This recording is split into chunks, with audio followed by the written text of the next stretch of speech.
બાલાસિનોરમાં પરંપરાગત વાસ્તે ગાસ્તે 137મી રથયાત્રા નીકળી।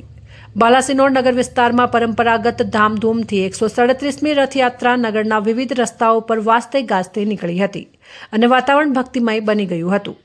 મળતી માહિતી અનુસાર બાલાસિનોર નગર વિસ્તારમાં આવેલ રામજી મંદિર પૌરાણિક મંદિરમાં રાજાધિરાજ શ્રી રામજી ભગવાનની ઐતિહાસિક 137મી રથયાત્રા તથા રણછોડરાય ભગવાનની અને સ્વામિનારાયણ ભગવાનની સવારના 11 કલાકે પ્રસ્થાન કરી નગરના વિવિધ માર્ગો પર જય રણછોડ માખણ ચોર અને જય શ્રી રામના નારા સાથે નગરનું વાતાવરણ ભક્તિમય બની ગયું હતું।